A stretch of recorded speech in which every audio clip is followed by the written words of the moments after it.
जी ने केंद्र सरकार के सभी कर्मचारियों के लिए 8th सेंट्रल पे कमीशन को मंजूरी दे दी है। जय हिंद साथियों, 8th पे कमीशन की घोषणा के साथ साथ काफी चर्चाएं गर्म हैं कि कितना फिटमेंट फैक्टर होगा, एमएसपी का क्या होगा, इसके बाद में अलाउंसेस कितने बढ़ेंगे, सैलरी में हाइक कितना आएगा, ये सब चर्चाएं जोर पकड़ चुकी। तो आज के इस वीडियो में हम कुछ महत्वपूर्ण अपडेट्स 8th पे कमीशन को लेके जो सामने आए हैं उनके ऊपर मैं आपका ध्यान आकर्षित करना चाहता हूं। दोस्तों, वीडियो को पूरा ध्यान से देखिए। मैं आपको कुछ बहुत ही इंपॉर्टेंट बात बताने वाला हूं जो कि किसी भी मीडिया में कवर नहीं हुई है। यह बहुत इंपॉर्टेंट है आपके लिए जानना। मैं अभी आपके सामने कुछ ऐसी बातें रखूंगा जिनसे आपको यह क्लियर होगा कि 8th पे कमीशन की क्या टाइमलाइन होगी, फिटमेंट फैक्टर कितना होगा, एमएसपी के ऊपर क्या चल रहा है और बाकी सब चीजों का क्या होगा। तो चलिए जानते हैं पूरी डिटेल्स बिना किसी देरी के। दोस्तों, आपकी जानकारी के लिए बताऊं कि जो ही 8th पे कमीशन का अनाउंसमेंट हुआ 16 जनवरी को, अश्विनी वैष्णव जी ने इसका अनाउंसमेंट किया। इसके बाद में कोई ऑफिशियल जानकारी नहीं दी सरकार ने और इतना बताया गया कि 1 जनवरी 2026 को यह लागू हो जाएगा। अभी सभी जो एक्सपर्ट है, क्योंकि एक्सपर्ट किसके लेवल पे बात करते हैं, पहले क्या हुआ था, एक फर्स्ट पे कमीशन से 7th पे कमीशन तक उनके पास हिस्ट्री है, उस हिस्ट्री को देख के वो सब अपने अंदाजे लगाते हैं। अभी इस बार काफी डिफरेंट रहने वाला है पे कमीशन का जो स्ट्रक्चर है वो। ऐसा क्यों बता रहा हूं मैं, क्योंकि सरकार के पास अभी ऐसी मैकेनिज्म है, ऐसा सिस्टम है जिससे कि वो ये काम कर सकती है। अभी सभी ये बोल रहे हैं कि जैसे पिछले पे कमीशन में 7th पे कमीशन में 22 महीने का टाइम लगा था, तो इस बार ये इतना जल्दी कैसे हो जाएगा। इसके ऊपर क्या इंपॉर्टेंट चीज है वो ये है कि गवर्नमेंट ने ऑलरेडी सभी ऑर्गेनाइजेशंस को, ध्यान से सुनना मेरी बात, गवर्नमेंट ने सभी ऑर्गेनाइजेशंस को, रेलवे हो, डिफेंस हो या बाकी जो भी कर्मचारी हैं, उनके ऑर्गेनाइजेशंस को इंस्ट्रक्शन दिया है। उनको इंस्ट्रक्शन यह दिया है कि आप अपने इंप्लॉइज से सर्वे करवाइए, उनसे उनकी राय लीजिए कि 8th पे कमीशन में क्या होना चाहिए। दोस्तों, कितनी अच्छी बात है। मतलब पे कमीशन की टर्म ऑफ रेफरेंस उसी बात पे डिसाइड होंगे कि इंप्लॉय चाहता क्या है। तो इस चीज के ऊपर ऑलरेडी कार्रवाई स्टार्ट हो गई है। यदि आप सेंट्रल गवर्नमेंट इंप्लॉय हैं तो आपको ऑलरेडी या तो कोई सेमिनार कंडक्ट हो गया होगा आपके ऑर्गेनाइजेशन में या फिर होने वाला होगा, क्योंकि इसके लिए लेटर आ चुके हैं। मैं आपको वादा करता हूं कि जल्दी ही ये लेटर आपके सामने रखूंगा मैं।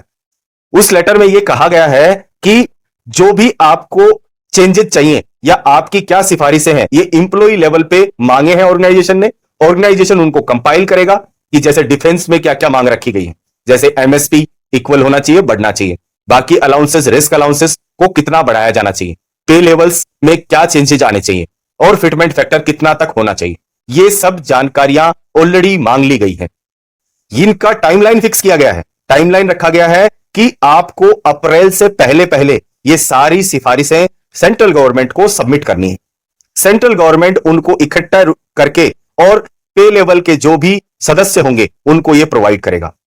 जहां तक उम्मीद लगाई जा रही है कि अप्रैल महीने के दूसरे या तीसरे सप्ताह में आयोग का गठन होगा और उसमें टर्म ऑफ रेफरेंस डिसाइड होंगे।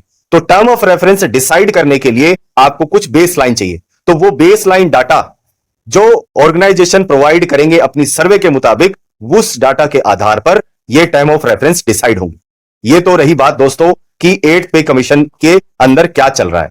तो हम उम्मीद लगा सकते हैं कि आपको मार्च महीने के लास्ट तक आपको पे कमीशन का गठन आपके सामने आ जाए और प्रेस मीडिया में और बाकी मीडिया में भी इसकी जानकारी मिल जाए। अभी हम आते हैं कि फिटमेंट फैक्टर कितना हो सकता है और इसके ऊपर एक और स्पेशल डिमांड सामने आई है कि सभी पे लेवल्स को फिटमेंट फैक्टर एक जैसा मिलना चाहिए। दोस्तों, 7वें पे कमीशन में फिटमेंट फैक्टर 2.57 आया था। 2.57 जैसे बेसिक सैलरी 18,000 रुपए थी, तो 2.57 को मल्टीप्लाई करें तो 46,260 रुपीज। 8th पे कमीशन में फिटमेंट फैक्टर 2.28 से लेके 2.86 के बीच हो सकता है। यह मैं जितने इंप्लॉइज से जो डाटा निकल के आ रहा है उसके आधार पे बता रहा हूं। 6th पे कमीशन में यह 1.86 था, 7th पे कमीशन में 2.57 था, 8वें पे कमीशन में मैक्सिमम ये 2.86 जाने की उम्मीद है। एक्सपर्ट के मुताबिक आपकी जो सैलरी है वो 40 से 50% तक की बढ़ोतरी हो सकती है। अगर मौजूदा आपकी सैलरी 30,000 रुपए है तो फिटमेंट फैक्टर अगर हम ये रखें कि 2.86 होगा तो आपकी सैलरी 85,800 रुपए हो जाएगी।